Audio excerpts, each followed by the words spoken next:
Hello, and a very warm welcome back to your fertility counselor.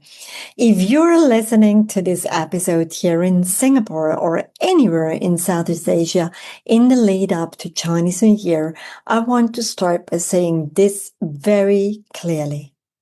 You are not overly sensitive. You are not imagining the pressure, and you are not alone. Chinese New Year is a beautiful time.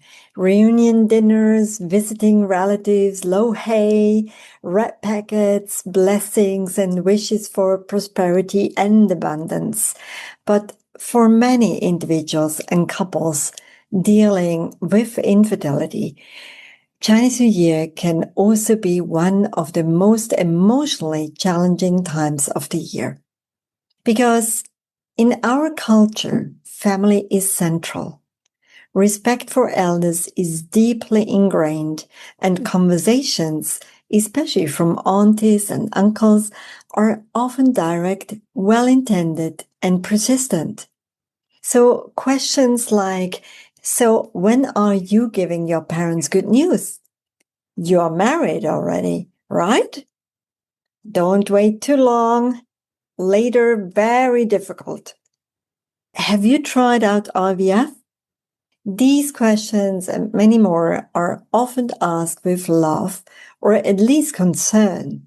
But when you are already struggling silently, they can feel invasive, exhausting, and deeply painful. Today's episode is for anyone who is trying to conceive quietly, has been through failed cycles or pregnancy loss, is undergoing fertility treatment, or simply isn't ready, emotionally or mentally, to have this conversation with family. We'll talk about how to navigate Chinese New Year with boundaries, dignity, and self-compassion, without disrespecting your elders and without abandoning yourself. So let's relax, sit back, and enjoy.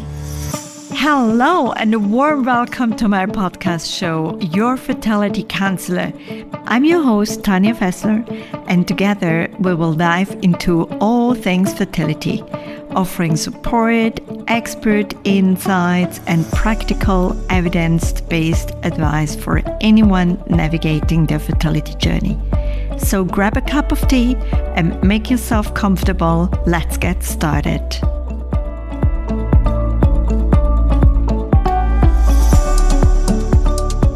So why Chinese New Year is particularly triggering in our culture?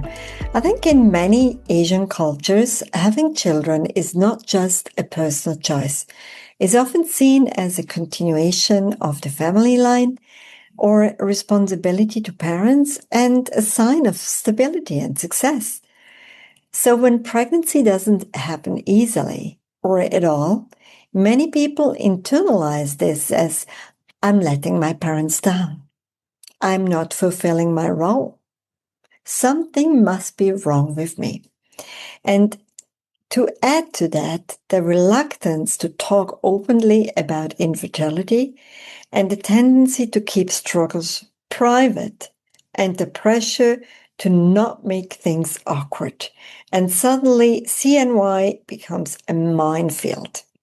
You may smile, nod, laugh, while inside you may feel anxious, ashamed, angry, or completely numb. This emotional split between what you show and what you feel is incredibly draining. And I often get to hear from my clients that they say, like, I feel so tired. And usually tiredness comes exactly from that emotional split between what you show and what you feel. So one of the kindest things you can do for yourself is preparation. Preparing emotionally before visiting your family is absolutely key. And especially in a culture where saying no outright can feel really disrespectful. So here are some gentle ways to prepare. Number 1, decide your level of participation. You are allowed to shorten your visits or skip certain gatherings if you can, or arrive late or leave early. Respecting your elders does not mean sacrificing your mental health. Keep that in mind. Number 2, pre-agree on answers, specifically as a couple. Sit down with your partner and decide, what are we willing to say? What is absolutely off limits? And who will be answering these questions? This avoids tension between you later and also helps to prevent one partner feeling more exposed or blamed. Number 3, choose a safe ally. Is there a sibling or a cousin or a close family member that you can think of and who knows your situation and can change the topic or sit beside you or step in when questions get uncomfortable? In Asian families, support often comes quietly, not loudly. So think about it. And then number 4, lower your expectations. CNY doesn't need to be emotionally meaningful this year. Sometimes getting through it is just good enough. It's okay. So now let's talk about how to respond without being rude, defensive, or overly exposed when your aunties and uncles are giving you well-meaning comments. So there is this gentle, culturally very polite deflection. This maintains harmony while protecting you. We are taking things step by step. If there is good news, you'll definitely be among the first to know. We are focusing on health for now. Everything in its own time. These responses signal closure without confrontation. There is also a way of keeping maybe firmer boundaries, but still in a very respectful way. So for repeated or intrusive questioning, maybe you can opt to answer, I know you mean well, but this topic is a bit sensitive for us. Or, we prefer to keep this private. Or, let's talk about something happier today. So you are allowed to set boundaries politely and clearly. So sometimes we also get into situations where advice starts to flow in. And then you would recognize this when the sentences start with, my neighbor did this, or you should try TCM. Or another classic one is, don't stress, just relax. Just go on a holiday and you'll see you will be pregnant in a blink of an eye. And the way how you can respond to that is, thank you for caring. We are already getting professional support. Or we've looked into many options and are doing what feels right to us. So you don't need to debate or explain. It's no one's business. And then let's talk about the emotional aftermath after Chinese New Year. For many people, the hardest part comes after the festivities because that's when you are finally alone and the emotions you held in start to surface. You may feel drained, or you may feel tearful, irritated with your partner, or disappointed in yourself. This doesn't mean that Chinese New Year went badly. It means you've been emotionally holding it together.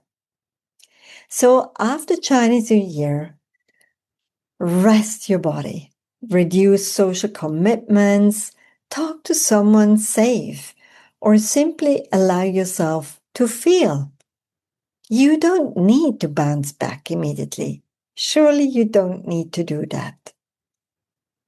So if Chinese New Year feels heavy for you this year, please remember this. You can honor your family and honor yourself. You can be respectful and have boundaries. And you can love your parents deeply without carrying the weight of their expectations alone. Your fertility journey is not a public announcement. It is personal and it is complex. And it deserves care, privacy, and compassion. So wherever you are listening from, Singapore, Malaysia, Indonesia, Hong Kong, or beyond, know that many others are quietly walking this path with you. Be gentle with yourself this festive season. And if all you do is get through it, that is already enough. Thank you for being here with me today. And if you feel that it was worth sharing this episode with someone that you deeply care, and you know that they might be having difficulties or struggles for the upcoming festivities, then please share. Thank you so much for being part of today's show with me. And I shall see you next week again. Thank you. Bye for now. Thank you for joining me on this episode of the Fertility Counselor podcast. Remember, you are not alone on this journey. If you need support or have any questions, reach out to us via email at inquiries@counselingconnects.com. Don't forget to follow us on social media at Fertility Connects. We'd love to hear from you. If you want to learn more about us and the services we offer, head to www.fertilityconnects.com. And if you're looking for support beyond fertility, visit www.counselingconnects.com. Take care, and we'll see you in the next episode.